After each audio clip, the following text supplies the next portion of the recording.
तो अब सवाल ये उठता है कि ईरान और पाकिस्तान अचानक एक दूसरे के खिलाफ क्यों हमलावर हो गए हैं, वो भी एक ऐसे समय जब गाजा और इजराइल की कार्रवाई से पूरा पश्चिमी एशिया पहले से धधका हुआ है। आपको यह मैं बताना जरूरी समझता हूं कि गाजा को लेकर ईरान और पाकिस्तान दोनों का रुख उसके समर्थन में रहा है, दोनों इजराइल के खिलाफ रहे हैं। खासतौर पर ईरान ने क्यों अचानक इस गर्म माहौल के बीच अपने खिलाफ कई मोर्चे इस वक्त खोले हुए हैं। सोमवार को ईरान ने उत्तरी इराक के स्वायत्त कुर्दिस्तान के इरबिल इलाके में इजरायली जासूसी एजेंसी मोसाद के कथित हेडक्वार्टर को निशाना बनाने के लिए हमले किए थे और कहा था कि उसने 3 जनवरी को अपने करवान शहर में 2 आत्मघाती बम धमाकों का बदला लिया है। ईरान का कहना था कि यहां से उसके खिलाफ जासूसी अभियान चलाए जा रहे थे।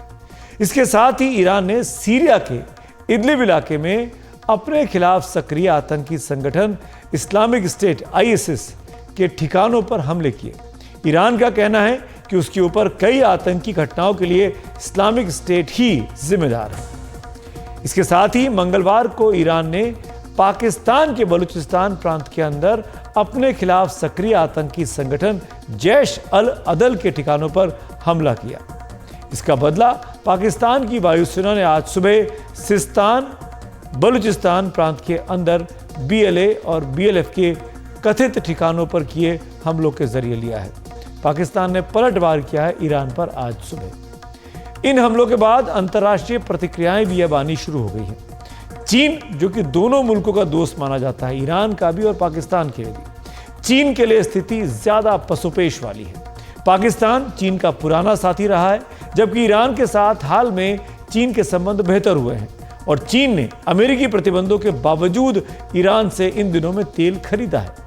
चीन के विदेश मंत्रालय के बयान में कहा गया है कि ईरान और पाकिस्तान दोनों ऐसी कार्रवाइयों से बचें जो तनाव को और बढ़ा सकती है। अमेरिका के विदेश मंत्रालय ने पाकिस्तान पर ईरान के मिसाइल हमले की आलोचना की। इसके अलावा इराक और सीरिया में भी ईरान के हमलों की अमेरिका ने आलोचना की है और कहा कि ईरान ने 3 पड़ोसी देशों की संप्रभुता का उल्लंघन किया है। अफगानिस्तान में सत्तारूढ़ तालिबान ने हालात पर चिंता जताते हुए दोनों ही देशों से संयम बनाए रखने की अपील की है। अफगानिस्तान ईरान और पाकिस्तान दोनों के साथ बॉर्डर शेयर करता है। तालिबान ने कहा है कि लंबे युद्धों और अस्थिरता के दौर के बाद इस क्षेत्र में आई नई शांति और स्थिरता को देखते दोनों देश क्षेत्रीय स्थायित्व को मजबूत करने के लिए काम करें और आपसी विवादों को कूटनीतिक रास्तों और बातचीत से हल करें। शांति की बात तालिबान कर रहा है, जो आजकल अफगानिस्तान का शासक है। ईरान और पाकिस्तान के इस तनाव की वजह पर हमें ज्यादा जानकारी दी ईरान में भारत के पूर्व राजदूत दीपांकर श्रीवास्तव ने। मुद्दा इस समय ये है, ईरान और पाकिस्तान के बीच में इसका मध्य एशिया से कोई संबंध नहीं है। अगर आप देखें तो 1 महीना पहले 15 दिसंबर को पाकिस्तान में बेस जैश अदल ने ईरान के एक पुलिस स्टेशन पे हमला किया था, जिसमें 15 ईरानी पुलिसमैन मारे गए थे। उसके खिलाफ UN सिक्योरिटी काउंसिल ने भी बड़ा स्ट्रांग स्टेटमेंट दिया और कहा कि सब राष्ट्रों का ये कर्तव्य है कि वो इस तरह के गिरोहों पे प्रतिबंध लगाएं। उसके बावजूद पाकिस्तान ने कोई एक्शन नहीं लिया। ये इंसिडेंट जो 15 दिसंबर 2023 में हुआ था, ये कोई अकेला ऐसा इवेंट नहीं था। इसके पहले भी इस तरह की घटनाएं हो चुकी हैं। आपको याद होगा पुलवामा 2019 में, उसके ठीक 1 दिन पहले एक आइडेंटिकल अटैक हुआ था। पाकिस्तान बेस्ड टेररिस्ट जिहादी ने किया था। एक इरानियन बॉर्डर गार्ड की बस थी, उस पे उन्होंने एक अपनी बम विस्फोटक गाड़ी से उसको गाड़ी टकरा दी थी जिसमें बम थे, और उसमें 27 ईरानियन सैनिकों की मृत्यु हुई थी। और जब उसकी छानबीन हुई तो वो जो सुसाइड बॉम्बर था वो पाकिस्तानी नेशनल निकला, एग्जैक्टली वही जो पुलवामा में हुआ था। तो ये तो बड़े लंबे अरसे से चला आ रहा है। और इसका कारण क्या हो सकता है? ये तो बड़े अचंभे की चीज है कि एक तरफ तो पाकिस्तान कहता है कि ये तो अपना भाईचारा दोस्त मुल्क है, इस्लामिक कंट्री है, और उसके साथ ये भी कहता है कि हमारा उनसे कोई बाउंड्री डिस्प्यूट नहीं है। फिर ऐसा क्यों हो रहा है?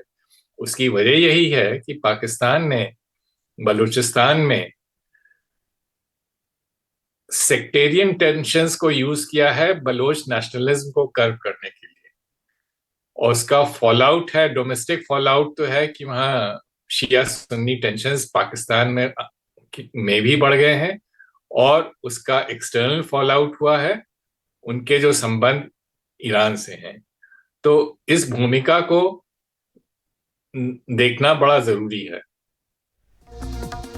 तो आप समझ रहे हैं कि पश्चिम एशिया की राजनीति कितना गर्मा गई है। दुनिया के देशों के सामने ये क्या एक नई चुनौती बनने जा रहा है, इस पर हमें ज्यादा जानकारी दी ईरान की अल मुस्तफा इंटरनेशनल यूनिवर्सिटी के प्रोफेसर एमएच सूरतवाला ने। मैं इसका जवाब यूं देना चाहूंगा कि अगर हम लोगों को ईरान के आज के अटैक को समझना है, जो इसने कुर्दिस्तान में अरबिल यानी इराक में हमला किया है, सीरिया में इदलिब में हमला किया है, और तीसरा यहाँ पे पाकिस्तान में बलूचिस्तान पे जो उसने हमला किया है, अगर हम लोगों को ये समझना है तो एक्चुअली इसके रूट्स को देखना होगा कि तीनों जगह इसके रूट्स ईरान के एतबार से, और ईरान किस चीज को इसका रूट समझता है। ईरान का ऐसा मानना है कि अगर उसने कुर्दिस्तान पर हमला किया है तो वहां पर जो इसराइली बेस है उस पर हमला किया है उसने, जो उसका वही फ्रंट है जो वेस्ट एशिया के अंदर ईरान एक्चुअली एंटी इसराइल अपने स्टैंड को क्लियर लेता भी है और कहता है कि हम इसराइल के दुश्मन हैं और जो भी इसराइल का दुश्मन है हम उसके साथ है। तो एक उसने इसराइल के ऊपर हमला किया उसके बेस पर। दूसरा, ईरान ने इदलिब पे हमला किया है जहां आइसिस है, दाइश। दाइश के बारे में ईरान का ये मानना है, जो वो हमेशा क्लेम करता है, कि ये अमेरिकन इंटेलिजेंस की बनाई हुई एक टेररिस्ट ऑर्गेनाइजेशन है। तो अगर वो दाइश को मारता है तो वो अपने असल दुश्मन अमेरिका की बनाई हुई एक ऑर्गेनाइजेशन के ऊपर हमला करता है। थर्ड, बलूचिस्तान के ऊपर जो ईरान ने हमला किया है और जिसका नाम ले रहा है, जिसको यहाँ पर जैशुल जुल्म कहते हैं, लेकिन एक्चुअली वो जैशुल अदल, वो लोग अपने नाम को इस तरह से बयान करते हैं। यहाँ पर भी ईरान का ये मानना है कि ये वो ऑर्गेनाइजेशन है, टेररिस्ट ऑर्गेनाइजेशन, जो पाकिस्तान की जमीन तो इस्तेमाल करती है, जो पाकिस्तान की इसके अंदर वो गलती को भी बयान करता है कि गलती है कि पाकिस्तान हमारे दुश्मन को क्यों यहाँ पर अपनी जमीन इस्तेमाल करने की इजाजत दे रहा है। लेकिन ईरान का ये मानना है कि ये ऑर्गेनाइजेशन भी फंडेड बाय अमेरिका और वेस्टर्न इंटेलिजेंस है। तो ईरान ये नए फ्रंट को नहीं खोल रहा है, इनका ऐसा कहना है कि हम नए फ्रंट को नहीं खोल रहे हैं, बल्कि उनके जितने भी मोहरे जो इस एरिया में पाए जाते हैं, जो असल हमारा दुश्मन है अमेरिका और इसराइल, हम उनके मोहरों के ऊपर और उनके यहाँ पर जो यूनिट्स हैं अलग अलग सूरतों के अंदर, हम उसके ऊपर अटैक कर रहे हैं। तो ये एक्चुअली नया फ्रंट नहीं खुल रहा है, बल्कि वो फ्रंट कि जो वो ईरान से नजदीक करके ईरान को उलझाने के लिए बनाना चाह रहे हैं। ईरान उनको मारकर एक्चुअली एक ही फ्रंट का डिफेंस कर रहा है। तो ईरान का कहना है कि वो अमेरिका के जो साथी हैं उन संगठनों पर, उन संस्थानों पर, उनके खिलाफ जो आतंकवादी वारदातें कर रहे हैं उन पर हमले कर रहा है। तो आज ईरान अगर अमेरिका को छेड़ रहा है, वो अमेरिका जो पहले से वेस्ट एशिया में है, इजराइल की लड़ाई को लेकर इजराइल के समर्थन में खड़ा है, इजराइल और हमास के बीच में, आप समझ सकते हैं आने वाले वक्त में इस मध्य पूर्व एशिया में कितना बड़ा तनाव अब और खड़ा हो सकता है, जिसकी आशंका साफ तौर पर दिखाई देती है।